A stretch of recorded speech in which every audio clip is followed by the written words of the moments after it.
This is TWiT. I've been somewhat pro the removal of the headphone jack because I don't want to stifle innovation. And I feel like these companies are, if they're removing it for a reason. I'm a believer that Bluetooth LE is advancing and getting better every year, and the spec gets better and better. Ignoring everything I know that I hear from engineers who work on the Bluetooth spec who tell me otherwise, but still. But also, because of that reason, because I haven't been, and I'm with you. Like if you have Bluetooth headphones and the battery dies and there's no headphone jack, you're SOL. Like there's nothing you can do. That does suck. But I want to move towards a wireless future. I want to move where this stuff just works. So I want to believe. So I plopped my money down. I got the Google Pixel Buds. And I've been using them as my daily headphones option for my commute, for travel and everything for the past 3 weeks or so. And I gotta admit, I kind of love them. Now that said, I have a Pixel One, which has a headphone jack, and I do carry a backup pair of wired headphones in my bag just in case, but I have not had them die on me. I have not had an opportunity where like it didn't work. Like every time I've gotten to use them, they've worked fine. And honestly, I don't even remember the last time I charged it. To be honest with you, I am getting a little yellow light on the charging dock that the battery is running low on the charger. You can hang on, I'll press the button there. You can see that there. So the yellow light, normally that's green, meaning it's fully charged. So I do need to plug this in. I'm glad I checked that. But the headphones are at, I think last I checked, they're at like 75%. Like, so the battery drain is not dramatic on them. If the sound quality is good. I'm listening mainly to podcasts, but of course I'm a big music fan. Listen to music, and and because of that, I go to a lot of live shows, and so I'm half deaf. So that said, I might be missing out on some of the dynamic high and low end, but for my needs, it sounds great. My only complaints about it and using it in practical use is that I think that the interface is super cool. The tapping, as you can see here in the photo, for those of you who are watching the show, you can tap the right earbud, and that's how basically you control the device. So if you want to press play or pause, you just on what you're listening to, you just tap it once. If you want to talk to Google Assistant, have it read your messages, give you your notifications, you double tap it and it plays it. If you want to turn the volume up, you swipe right, or no, you swipe forward. If you want to turn the volume down, you swipe backward. So there's a whole bunch of kind of gesture controls, which are great in theory when they're in your ear. But when you're putting them in your ear or taking them out of your ear, I tend to start and stop my podcast a lot, right? Because you're still touching it. It's still an active interface spot. So there have been times where like I've been in my apartment and my wife goes, "What is that noise?" And I realize my podcast is playing and nobody's listening to it because the headphones are on the desk. And I accidentally press play when I put them down. So a little clunky as in that regard. You get a little used to it. I haven't used the translate function of it because I haven't gone abroad. I haven't kind of integrated with Google Translate. Plus, also I only have the Pixel One. I don't have the Pixel 2, which it does. The translating does work with Pixel, but from what I've read, works better with the Pixel 2.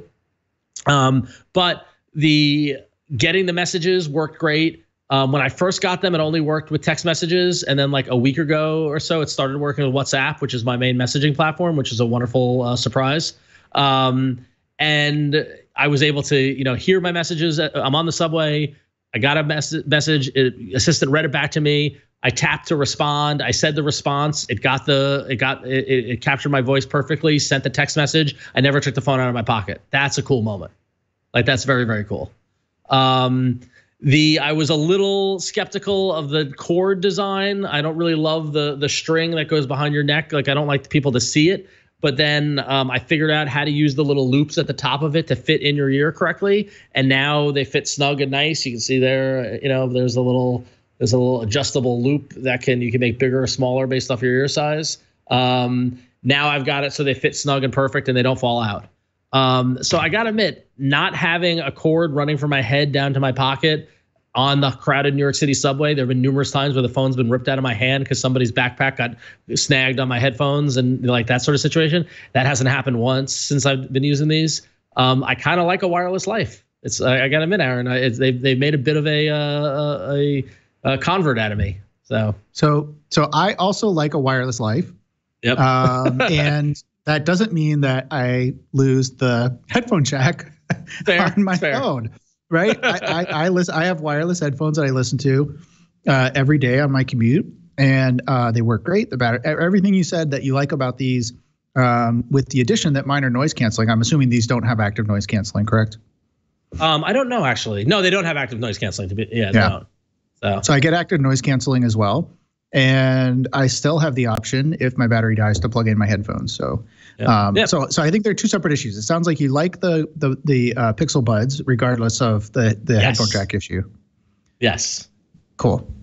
But so this isn't a support or condemnation of no headphone jack. But if we're living in a world with no headphone jack, with these earbuds, I'd be okay. Let's just say that. Yeah. So I actually think this is really good, though. I think this is really good because, Google's kind of new to this space, to the hardware space. They haven't had necessarily the best track record when it comes to hardware. So to hear that they've done some earphones well, I will say, to be generous, is really nice. I'm glad that they are working, and I hope this is the direction that Google's going to be going with its hardware in the future. And it's funny because I poked around to look at what the other reviews are and what the other folks are saying, and they just got destroyed on these. Like a lot of the reviewers, and I feel like a lot of the reviewers were a little too harsh on it. A big complaint was the fact that the really super cool whiz bang features are only available on the Pixel and the Pixel 2, which I get.